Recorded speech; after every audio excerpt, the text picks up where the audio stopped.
It's good to be here, and I love the fact that I get to be here on Father's Day. I was actually up last Father's Day, and me and Dad were at a lake up in New York, and we preached an online message for the church that I pastor down in Nashville, Tennessee. So I'll give you guys, since we're family this morning, is it all right to give you just a little bit of a life update?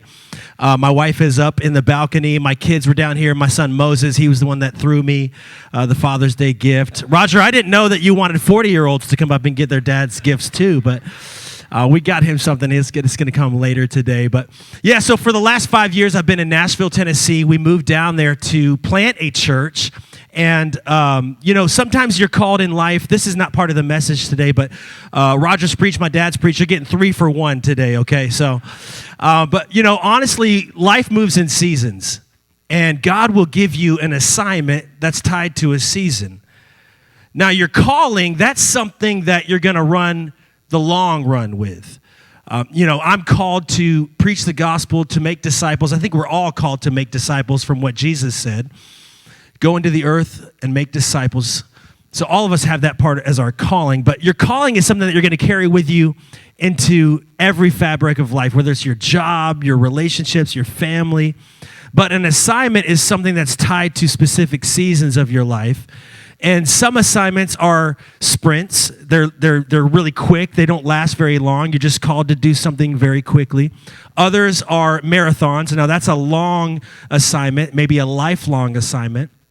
And then there are some assignments that are more like relay races.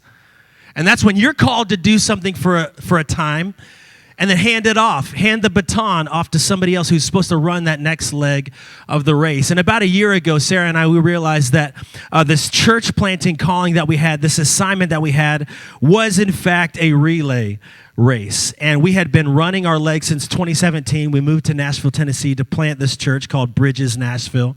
And you guys were instrumental in that. In fact, one of our very first offerings for that church plant to get off the ground was from right here in Wysox. And so thank you for being a part of that.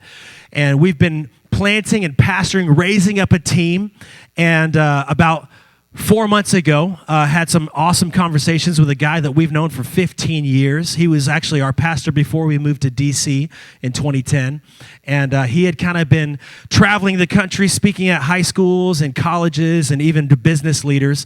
And he'd been out of full-time ministry for about 5 years. He felt like the Lord was calling him back into full-time ministry. I felt like the Lord was calling us back into worship ministry and music and production.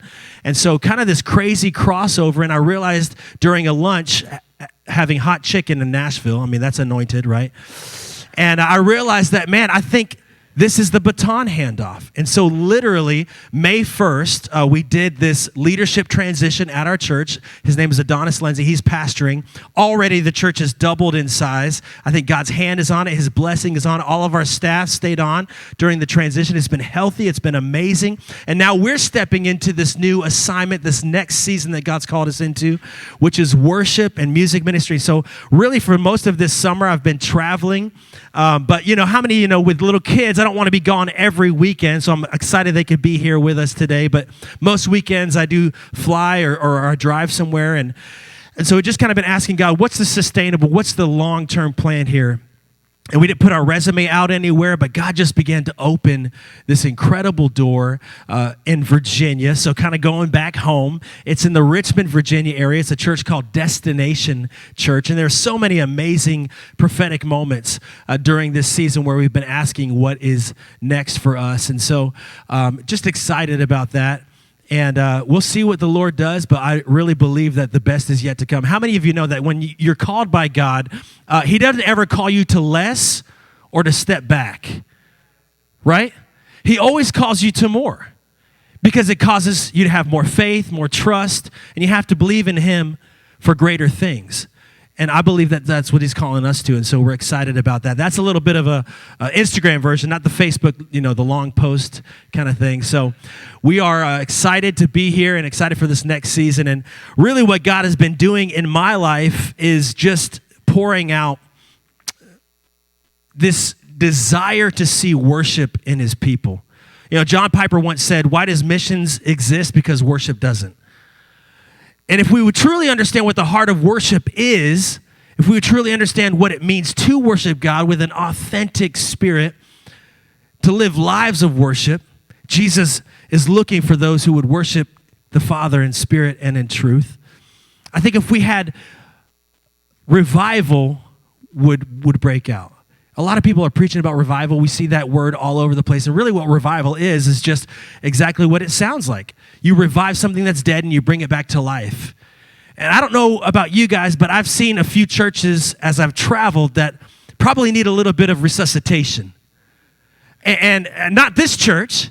You know, one of the things I love about this church here, and I love the fact that you guys have rebranded to Oasis Church, because actually Oasis was one of the first churches in Nashville, Tennessee, before we moved to Washington, that I stepped back into leading worship. It was a church called Oasis Church. It's about 5 minutes from where we live today in Nashville.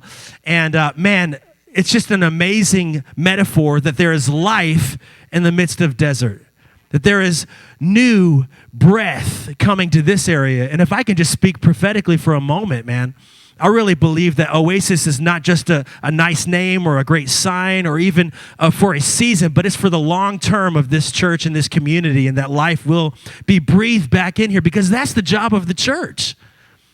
I think so many people right now, we're looking to politics, or we're looking to government, or we're looking to all these things to solve problems that really the people of God, if we would step into who we're called to be, we could solve all of that. And so I believe that God is going to do something new in this area. And as you continue to press in, and what I want to speak today is this heart of authentic worship. Actually, the message today is called Worship in Spirit and in Truth. How many of us have heard that verse out of John 4:23? So I just kind of want to dive into it. But I want to open up with a bit of a fun story. We're talking about authenticity today. In 1988, a German record producer, Frank Farian, he discovered a couple of aspiring male models, Rob Pilatus and Fabrice Morvan. And he quickly got these young male models into the recording studio and created a dance pop album that would take the world by storm in the late 80s. Armed with stunning drum beats, incredible dance moves, and the original Zoolander Blue Steel, Milli Vanilli became a household name. Do we have... I sent a pastor, there we go. Look, come on. That's pretty awesome right there. I thought about wearing that hat, but homeboy's, he's covering it for me. Any 80s fans in the house? Okay, 80s was like my number one preset on my radio, XM 80s on 8. Now, Milli Vanilli, they gave us several chart-topping hits like Blame It on the Rain and Girl, You Know It's True. Pretty much all their songs sounded exactly the same. But they have what I call the Nickelback secret to success. Write the same song, different lyrics, and keep releasing it, and you keep hitting number one.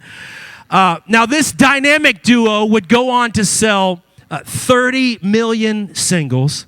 And they sold out world tours in stadiums all over the place. And they even took home the Grammy for Best New Artist in 1990. However, all of that success was short-lived.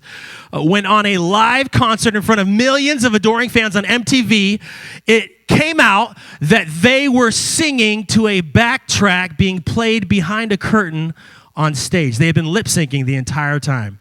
And you can find this video on YouTube. It's pretty funny. They get caught in the act when the track gets caught on a loop. Girl, you know, girl, you know, girl, you know. And they're on stage. They don't know what to do, and so they run off stage. And over the next couple of years, they lost their record deal, they lost their fans, and they were the first group ever to be stripped of a Grammy. Now, Rob and Fabrice, they tried to regroup. They tried to do it authentically, using their own songs, their own voices, and their own names. Album was under Rob and Fab. But just imagine Bad Karaoke meets Zoolander, okay? The new album sold barely 2,000 copies, and they soon faded into musical oblivion. Here's the interesting thing. The world doesn't like fake. The world doesn't like fake. Now, they may be fake at times, as we can, right? But the world doesn't like fake. Now, speaking of fake, I love reality TV. Some of it's scripted, but reality TV is probably my favorite category of television. Pray for me, pray for my wife. I know she has to put up with a lot of it. But one of my favorite shows involves a family that with the son and his dad, they run a pawn shop in Las Vegas. Do you guys know this show? I love this show. And it's interesting. The premise of this television show is that people will bring in items that they think are highly valuable. Some of them are antiques. Some of them are even autographed. And when they bring in an autographed item, they call in this guy, and his actual title is Authenticator. Authenticator. And one episode, this is probably one of my favorite episodes, this lady brings in this old guitar from the 1930s, and this is a very valuable guitar in and of itself, but there were 4 signatures on this guitar that would highly increase this guitar if they were authenticated. Those names on there were John, Paul, George, and Ringo. Okay, so she claimed that the Beatles had all signed this acoustic guitar, and if that was the case, the guitar would have been valued at around $100,000. And so they call in the authenticator. He puts the guitar under the microscope. He studies the signatures. He knows the type of ink. He knows everything that these signatures should be, and unfortunately, they were false. Now, here's the thing. Not only was it not worth $100,000, but now you've got this valuable guitar with 4 phony signatures on there, and so it devalues the originally valuable item. So maybe you can see where I'm going with all of this. When it comes to authentication, we look at Luke chapter 8, verse 17, and here's what it says, and I think we've got it on the screens. Jesus is talking about authenticity here. He says, "For there is nothing hidden that will not be disclosed, and nothing concealed that will not be known or brought out into the open."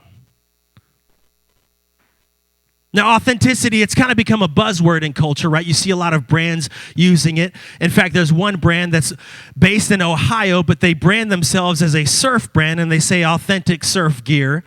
And it's kind of interesting. They just got called out, and now they're bankrupt. But in a world of Photoshop, in a world of Instagram filters, people can tell if you're fake or if you're real. And authentic is simply defined as anything that's real, true, or genuine. And in another verse, John 4, verse 23, and I referenced this earlier, here's what it says. Jesus is talking to his disciples, and he says this, "Yet a time is coming and has now come when the authentic worshipers will worship the Father in spirit and truth, for they are the kind of worshipers the Father seeks." Now, I don't know about you, but I've always wanted to be a worshiper that the Father seeks. That literally means that God is hunting and looking for worshipers that will worship him in spirit and in truth. And I've always kind of wrestled with this verse because I think, man, if this is a verse where God is after those who will worship him in this fashion, we need to figure out what does it mean to worship in spirit and in truth, right? And as I was praying recently, I kind of felt like the Lord, now this isn't like gold or anything, this is kind of just personal revelation that I feel on this verse, but spirit and truth, heart and mind, emotions and intellect. In spirit and in truth, to worship God with your emotions. And it's okay. You know, somebody was telling me the other day, man, I don't like how worship music is just so emotional. Well, guess what? God is emotional too. It tells us in the Old Testament how he burned with anger whenever he saw sin. And God is love. It's okay to love the Lord your God with all your heart, soul, mind, and strength. Heart, soul, mind, and strength, spirit, and truth. And of course, that truth, that intellect, that mind piece. We don't have a blind, foolish faith. You know, one of the things I loved about pastoring for 5 years is that every week I'm preaching the gospel, and every week I'm reconvinced of the truth. I'm like, man, I love when the people are talking to the disciples, and they say, you guys need to go. And they say, where else can we go? Where else would we run? Jesus, you are the truth. In a world that's seeking truth, and everybody's find your truth, live your truth. Jesus is the truth. He never changes. He never falters. He's the same today, yesterday, and forevermore. And he is truth. So if we worship him in spirit and in truth, that's the beautiful thing, I think, about music. As my dad said, I've kind of dedicated my life. The last 25 years, I've been leading worship. And I don't know if he heard me singing Disney songs around the house, but he discovered something in there. He called out that potential, and he got me playing piano, and I think he had me as his first worship leader because that's just free labor. I mean, that's smart. That's just smart to do as a pastor of a plant, right? But that's the beautiful thing about music is its heart and mind, its spirit and truth, and such a powerful form of worship. Now, we know that worship doesn't contain all of music. Worship isn't just a set of 3 or 4 songs that we sing on a weekend. Worship is a fully surrendered life. In fact, Romans 12, verse 1, I think we have that scripture too. Paul is writing from a prison cell, and he's telling people what worship is. He says, therefore, I urge you, brothers, in view of God's mercy. That's important. Because what we do isn't just circumstance. It's in view of God's mercy. Mercy is not getting what you deserve. You know, when a judge on his seat gives mercy to whoever it is that's being tried, they have a huge opportunity to live a new life. The slate's been cleared, and that causes you to worship. Well, what is worship? We read on. Therefore, I urge you, in view of God's mercy, in view of God's completely wiping your slate clean and giving you a new life, in view of that, offer your bodies as living sacrifices, holy and pleasing to God. This is your spiritual act of worship. Well, what does that mean? Offering your bodies. Well, that means like, you know, when you go and serve your neighbor by mowing their lawn, that's an act of worship. Or when you work, as it says in Colossians 3:23, whatever you do, do it as unto the Lord. Whether you're working on reclaimed wood, staying in the Patrick's cabin, and I love that place. Whatever you do, do as unto the Lord. When you do it like that, not for selfish ambition or motivation or selfish gain, yes, to provide for your family and provide, but also when you do it, understanding that this is an opportunity that you have to worship, man, that changes the game. Because everything you do becomes an act of worship. Offer your bodies as a living sacrifice.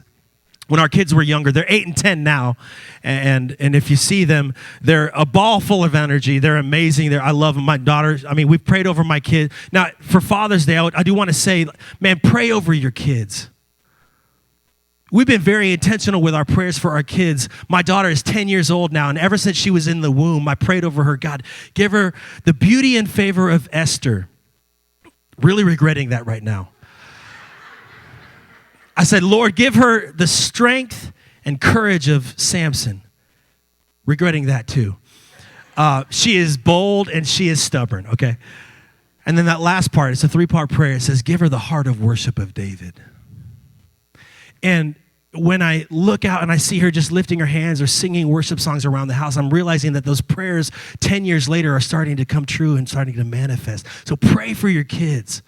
Pray consistent prayers. And when you think it's not working, keep praying and pressing through, because one day, trust me, I think the prayers of my dad are now being answered 40 years later. And we have family members that aren't walking for the Lord, but we're going to continue to pray for them because they're still called. God still loves them. They still have a purpose on their life. And one day, I promise you, there will come a reckoning where they're just like, I got nothing else to stand on. What were you talking about? Don't ever stop praying for your family. But when my kids were little, we just surrounded them with worship. We would always play worship music in the house. We still do. And we listened to this one VeggieTales CD. Now, it drove me nuts, but we listened to it nearly every night. And one day, as we're listening to this, right before bedtime, Bob and Larry, they have this conversation on the CD where one of them says, hey, what is worship? And this intelligent cucumber answers back with some amazing theology. He says, worship is anything you do to show God you love him. I'm listening from the foot of the bed, and I'm like, okay, all right, Bob, let's go. Or Larry, whoever. One is a tomato, one's a cucumber. Worship is anything you do to show God that you love him. Colossians 3:23, whatever you do, do as unto the Lord, not merely for man. Anything we do to show God that we love him and we're devoted is worship. But there is something special, I will say, about musical worship. I think sometimes we can only sing what our heart wants to say. Have you ever felt a certain way about God? You weren't really sure how to express it. And then you come in here on a Sunday and we sing these lyrics projected on a screen and you're like, that's how I feel. That's what I've been wanting to say to God all week. That's why Music is so powerful. It cuts to the heart without ever asking for permission. Can I say that again? Music cuts to the heart without ever asking for permission. That's why sometimes, how boring would movies be without a soundtrack? I mean, like Braveheart's my all-time favorite movie. Without those bagpipes playing, when they rush on that field in Sterling, I don't think it's going to have the same effect. I like to imagine like there's like an orchestra behind them back in the days that they were doing war. But sometimes people would march into battle with actual musicians. 2 Chronicles chapter 20, read it later. Amazing, Jehoshaphat's army. But music cuts to the heart without asking for permission. Pixar does this like better than anybody else. I mean, this is like a computer-generated animated film, and somehow they get the best soundtracks ever. I'm watching this movie, Soul. It's kind of a weird movie, but there's this one scene where the guy just sits down on a piano, and he's reflecting on his life and how good life is, and he starts playing this piano riff, and I'm watching it with my kids, and I'm just like bawling because it's just such a beautiful music piece. Maybe my eyes were just a little sweaty. I don't know. But music cuts straight to the heart. So don't be afraid to worship God with your emotions. He gave them to you. Spirit and in truth. It's about authentic worship. And I think here's what Jesus was saying in both John 4 and in Luke chapter 8.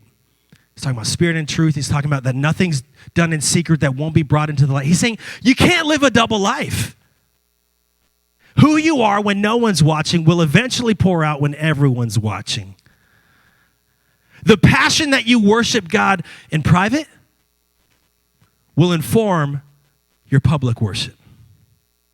The things that you do when no one's watching will always come out, as it says in Luke 8. See, if I only worship God when I've got a microphone and a guitar strapped on me, I'm living a lie. Because it's just for show. It is just performance at that point. It's kind of like in the sports world. You know, recently I think we just finished the NBA Finals.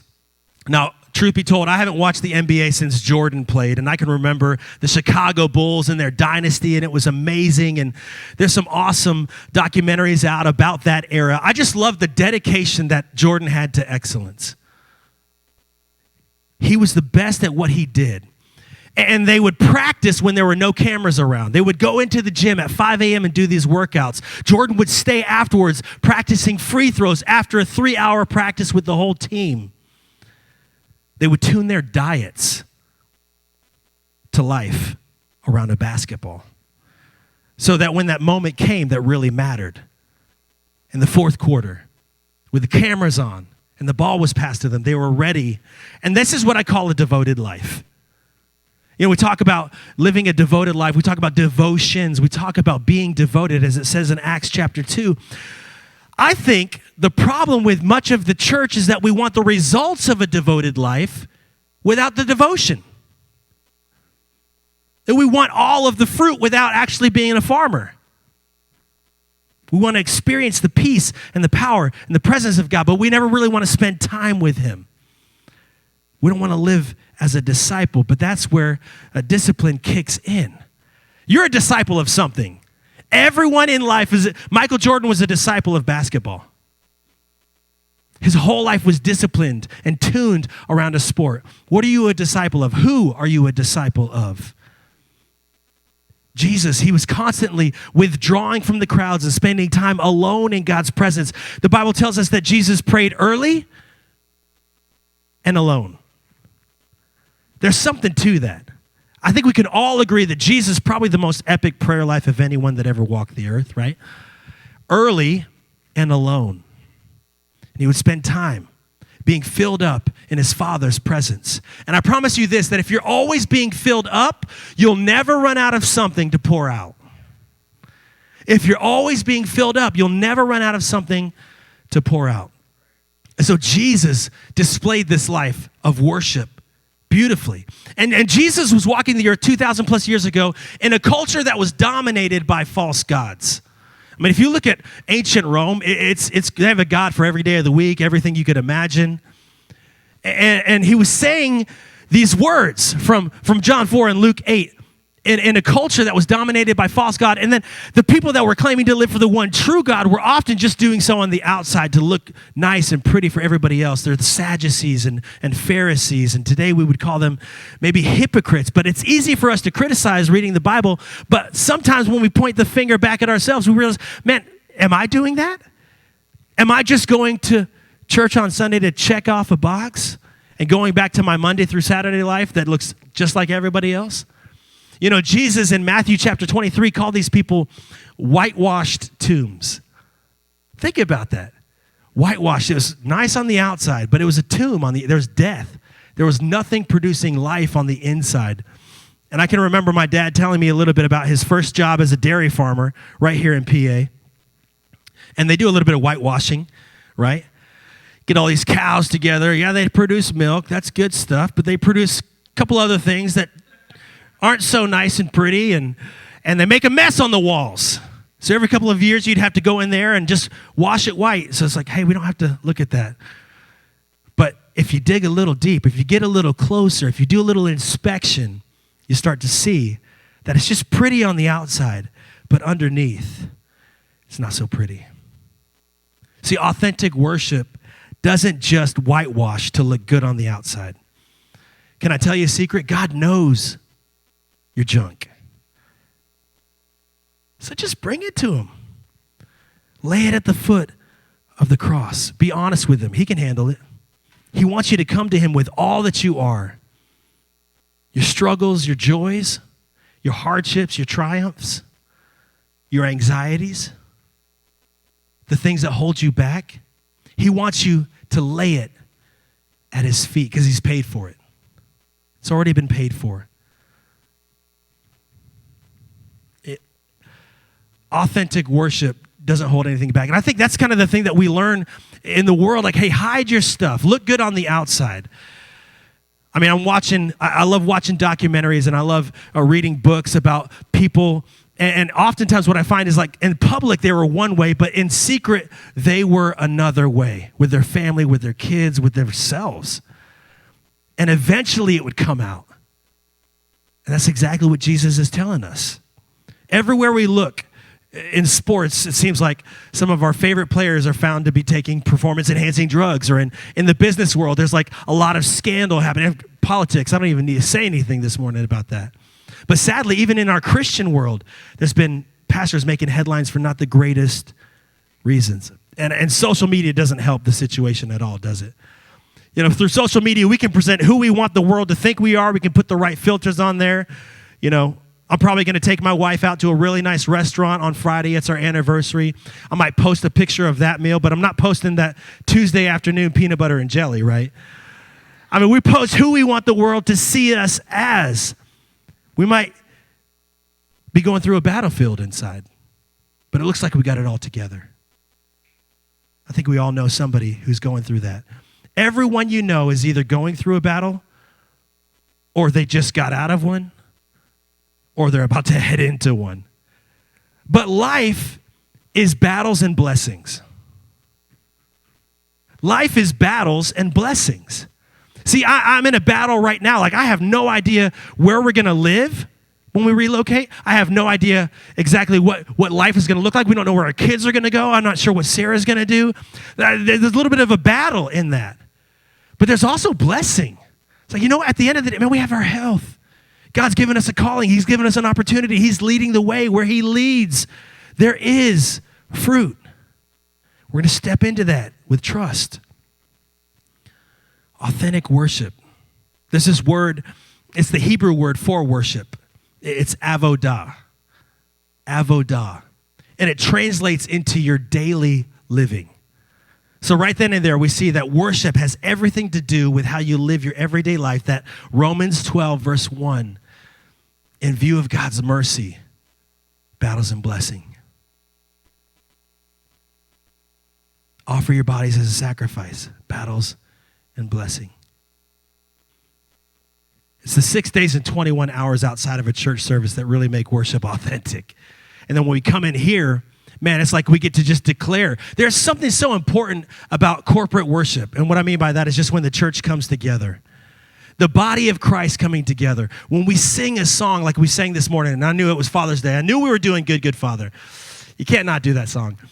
But when I sing that song, there's something different in my mind and in my heart that's playing than maybe for some of you. We can all sing the same song, but it's a different offering. But it's all beautiful because when we come together, we can encourage one another.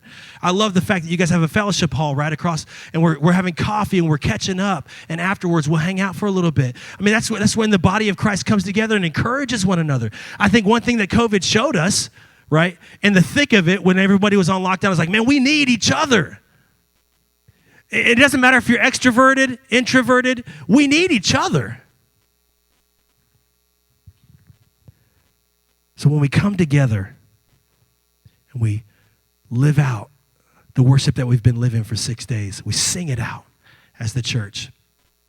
If worship is just confined to a Wednesday night worship service, I can't wait to worship with you guys. But if worship is just confined to that, or if worship is just confined to a conference that you go in, you might experience, or I remember when I was a little kid, we would go to youth camp. If worship is just confined to that, and revival happens, but it stays in the moment, then when I go out into my everyday life, revival is gone.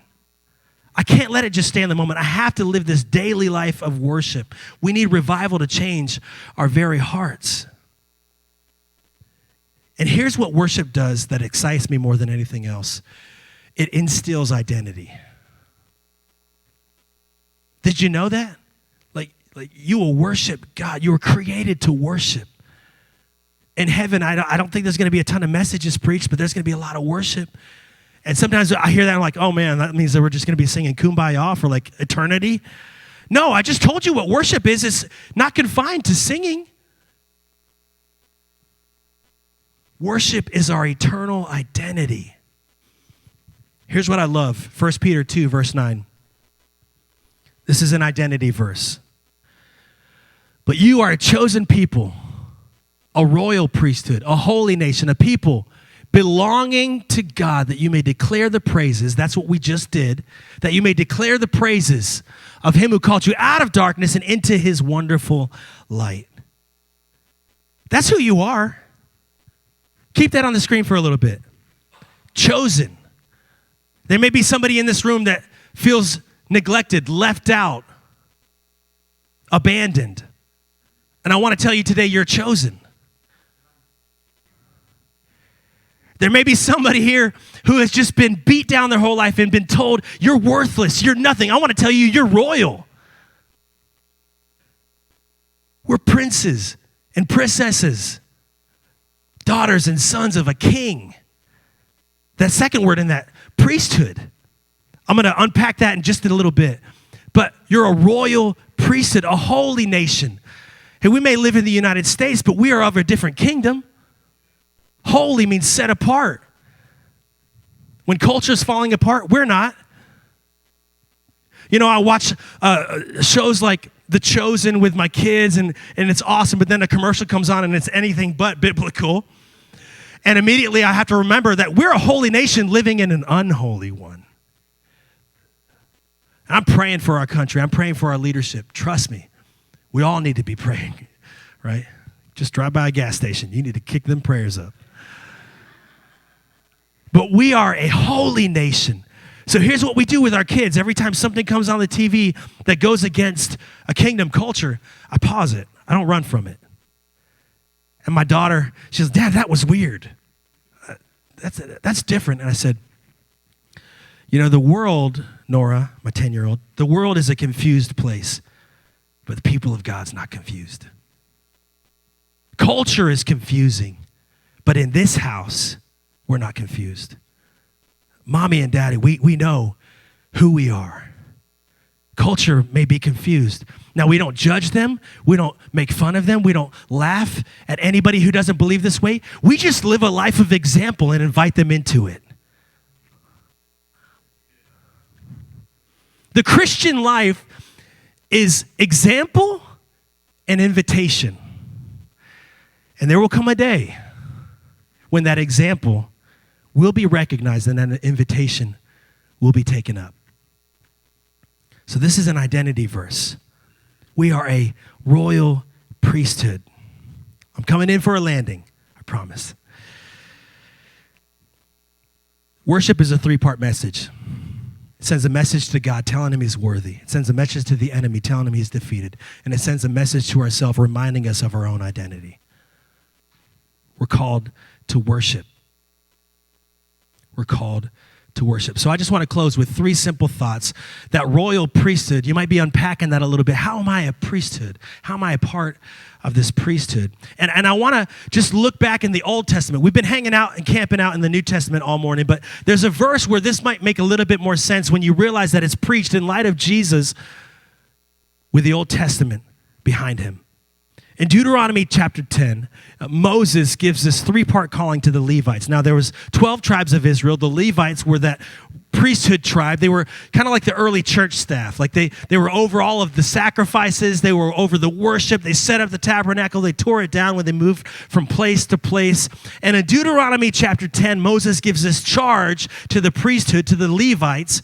And, getting the Israelites out of Egypt wasn't so much about getting 1 million plus people out of a country, but it was about getting the culture out. And they spent 40 years in the wilderness, not so much because they took a detour, but it was about getting Egypt out of Israel.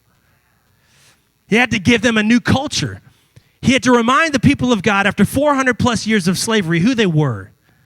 Sometimes when you've been living in a land for so long, you forget that you're a part of a holy nation. And so Moses gives this priesthood charge. Deuteronomy chapter 10, verses 8 and 9, it says, "At that time, the Lord set apart the tribe of Levi to carry the ark of the covenant of the Lord." Now, there's three parts to this calling, okay? So, first part, carry the ark of the covenant. To stand before the Lord to minister and to pronounce blessings in his name as they still do today. This is huge.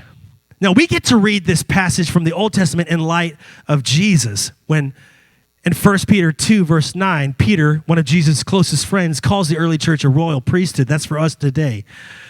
That through Christ, we can now live as a chosen generation. We're like modern day Levites. And these three things from this passage are for us today. This is how we live out a life of authentic worship. So this whole time I've been talking about the importance of authenticity. I've been talking about what worship is, and now I'm going to give you three things on how to live it out every single day. This is the how to the what, okay? Number one, you carry his presence. See, in the Old Testament, the Ark of the Covenant was literally this hosting place for the presence of God. Wherever the Ark was, blessing followed. Wherever the Ark was in battle, victory happened. In fact, one time when the Ark was lost to the Israelites, David was losing battles, and he's like, we've got to get the Ark back. We've got to get God's presence back so we have victory in our camp. And the moment that happened, victory returned to Israel. You carry his presence. You carry his power, his peace. You carry the presence of God with you. What does that look like? Well, I like this phrase. It's when you get to operate in the opposite spirit because you're carrying the presence of God. And so whenever you're in a room where there's anxiety, you bring peace. Wherever you walk into a room where there's a lot of arguing and division, you can bring unity. Whenever you walk into a room where there's fear, you get to bring faith. You operate in the opposite spirit because you carry the presence of Almighty God. So carry his presence. That second part, minister to the Lord. And this is huge, especially for the musicians in the room. Like we're up here, you're sound checking. We're making sure that the keyboard and the bass and everything's in tune and everything's working together and we're plugging in cables and we're doing all. But sometimes you can get so busy, whatever you're doing, whatever your job is, whatever your calling is, sometimes you can get so busy doing things for God that you forget to minister to God.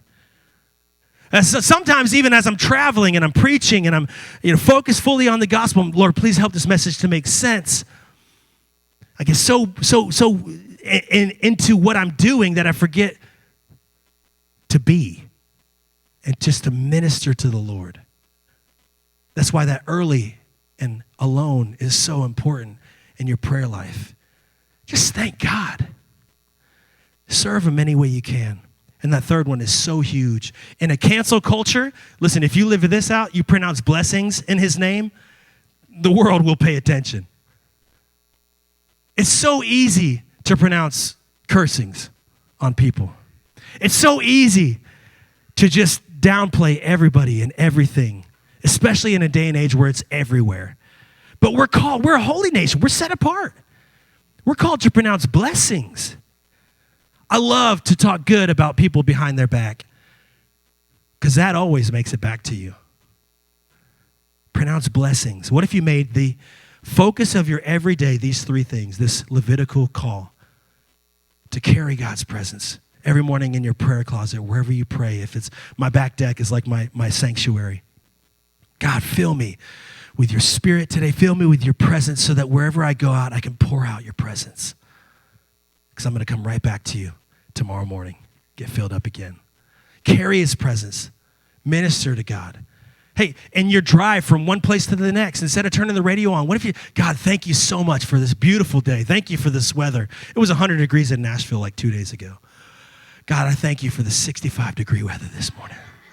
Just to minister to the Lord. And that third thing, pronounce blessings. Ask God, who's one person I can bless today?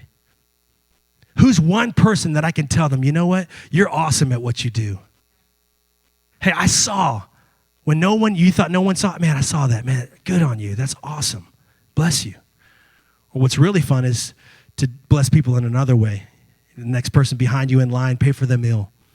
Don't even tell them. Give somebody $5. Hey, love you, man. I don't know you. Be blessed. Look for ways to pronounce blessings. I think this is how we live as a people of God's presence. This is how authentic worship happens in a culture that's moving further and further from God. This is how we can be a royal priesthood. If we can minister to God, if we can bless others in his name, and if we can carry his presence, I think this is how culture changes. So I just want to share one thought. I heard a minister talking about worship recently, and the way they defined worship, I think, was very well aligned with what Kurtis brought forth today with his message. And the way they define worship is that worship is simply the response to what you behold. Worship is a response to what you behold.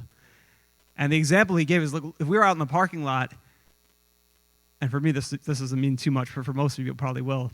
If we're out in the parking lot and you see a cherry red Ferrari and you're next to your buddy, you're going to be like, dude, that's a cool car. That's awesome. Like, look at this thing. Like, this is uncommon. This is valuable. There's something inherently great about what I'm seeing. And that's a microcosm of what wants to happen as you behold the love and the truth and the life that's in Christ Jesus. And in Romans 12, that one verse that he brought up, it says, look, in view of God's mercy, let us therefore be a living act of worship. Let's offer our bodies as living sacrifices. This is your true spiritual act of worship. And so worship is a response to what you behold. Leadership is when you're next to that guy who didn't see the Ferrari. You say, hey, buddy, look. And you pull them into the same thing that you're already partaking of and participating in. And I just appreciate your leadership today, Kurtis.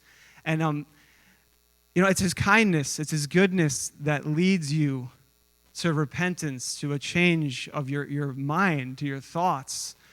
It's his kindness. And so it's time. If you're struggling, if you're like, well, this is a great message, and Kurtis is so good at what he does, and he said it so eloquently and so smoothly, but I don't know how to get into this. I don't know how to step into what he's talking about. It's time to begin to behold the love and the goodness and the kindness of God on purpose. It's time to in view of his mercy. And it's time to start saturating and soaking yourself in a knowledge and a revelation that you are beloved. You are beloved.